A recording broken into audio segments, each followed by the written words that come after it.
reka kuguma witeza abantu, reka kuguma witeza umufuko w'abandi, reka kuguma wumva yuko uzojya ari uko baguhaye. No, you have to open your eyes. Ugengo jendi ko ndagaburira uyu munsi ariko ndashobora kugaburira benshi. You are lowering your capacity. Uri kuragabanya capacity yawe. Reka kuguma usenga, Mana koresha tonto, Mana koresha oncle, Mana koresha. Muzokumviriza ubutumwa ariko mube no mu byo muri ko murumva. Apana babandi babwira ngo Yesu ariho, Imana irakora, abamarayika babaho, ukazovyumvira mu majambo imyaka n'imyaka wicaye mu rusengero utarigera ubona presence y'abamarayika. Ariko ngaha tuzokubwira ko babaho, amaso yawe yuguruka ubabone mu izina rya Yesu. Utegerezwa kugira amaso y'imhemo. Nta Bibiliya, nta jambo ryo muri Bibiliya uzosoma rikubwire ni hari umutego w'abadayimoni baguteze saa 3 ngo uze guca ngaha ntuce ngaha kubera ko bahaguteze. Ariko amaso yawe n'imwewe niyuguruka uzosoma ijambo rigufashe kandi wisinziriye gatoya, amaso yawe aca yuguruka ubone abantu bariko baragutega, uge ngo bantegeye muri quartier iyi niyi sindayicamo nca nzunguruka nce hariya hakurya. Hallelujah. Mubwira uko ni wewe cyane turindira uwundi.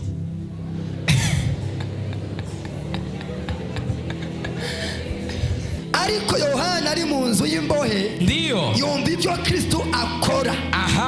Atuma bigishwa biwe kumubaza ati mbega uri wa wundi akwiye kuza cyangwa twitege uwundi? Mbega uri wa wundi akwiye kuza cyangwa twitege uwundi? Komera Imana amashi.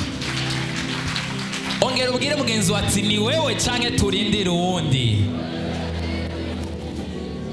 Hariho abantu benshi uyu munsi batevye mu majambo, batevye mu makorosi, batevye hirya no hino, batevye muri distraction, batebeye mu vyaha, batebeye mu ntege nke, batebeye mu kutagira umwete, batebeye mu gusamara, kandi batazi yuko Imana ariyo yabatoranyije kugira ngo bashobore kubaho mu gihe cyabo, babere ubufasha imiryango yabo.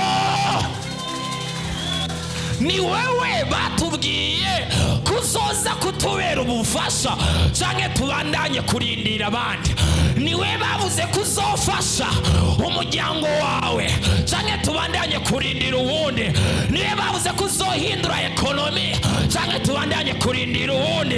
Ni wewe bavuze. Are you the one? Baza mugenzi ati ni wewe cyangwa turindira uwundi? How are you going to survive? Abakurihira minervale nibabihagarika uzobaho gute? Abakurihira inzu nibananirwa uzobigenza gute? How will you make it? Abakurihira abana bawe nibabihagarika uzobigenza gute? Akazi witeze nikahagarara, how will you do it? Umuntu ubona yuko ari umunyenkomeza ari imbere yawe. Nico gituma hano muri ministère ya repentance ya delivrance no kubohorana prophétique n'ibindi byinshi by'ijambo ry'Imana ryo kwera no kurukira muri Yesu Kristo, umuntu wese ayitumbera ntabwo tumubwira, ahubwo turamwigisha kugira ngo nawe abibemwo. Ntabwo ndababwira gusa ngo Imana yaje, ariko ndabasengera ngo amaso yanyu yuguruke mubone presence y'ubwiza bw'Imana. Kubera ko ndazi uyu munsi mpagaranye nawe, mugabo sinzoguma mpagaze hano imbere yawe. Uyu munsi uri hano mugabo ntuzoguma ngaho, uzogenda mu bice bitandukanye by'isi. Igihe tutazoba turi kumwe uzoba ushobora gutwara ibyo wakiriye. Ni wowe Imana yatoranyije ngo bikwiragize hariya cyangwa tubandanye kurindira uwundi. Ashobora kuba umugabo wawe cyangwa umugore wawe akaba ari muri distraction, asamaye.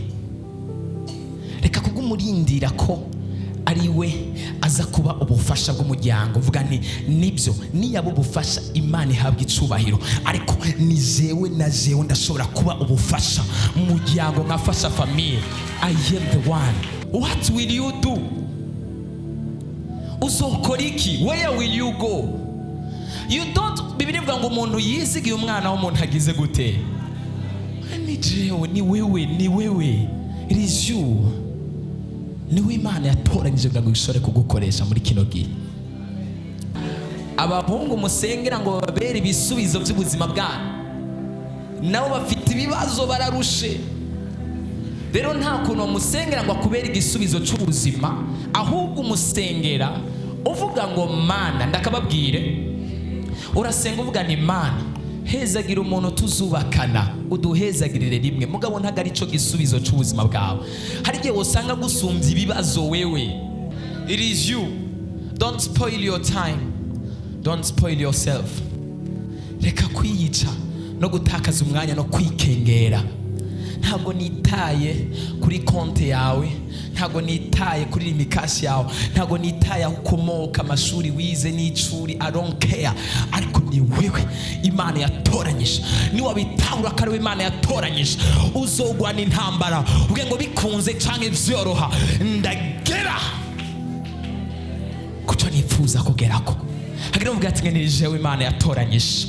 Umva ko ari Imana yatoranyije, haguruka tele. Haleluya.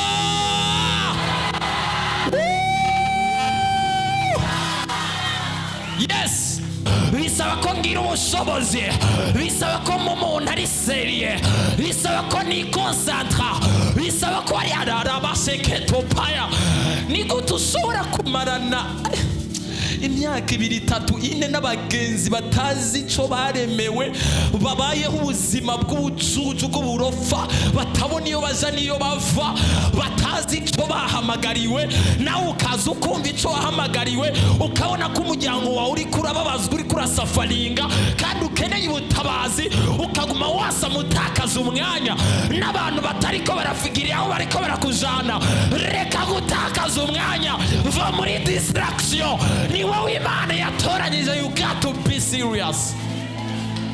You have to be serious. Come out of distraction. Don't waste your time. How do you think you will overcome? Nigute umva kuzotsinda in these last days? Nigute umva kuzonesha abadayimoni muri iyi minsi ya nyuma? How? Facebook, TikTok, ntabwo nabibabujije, ntabwo ari bibi. Spending your time there. You don't play. You don't play. You don't play. You don't play. Wake up. Byuka.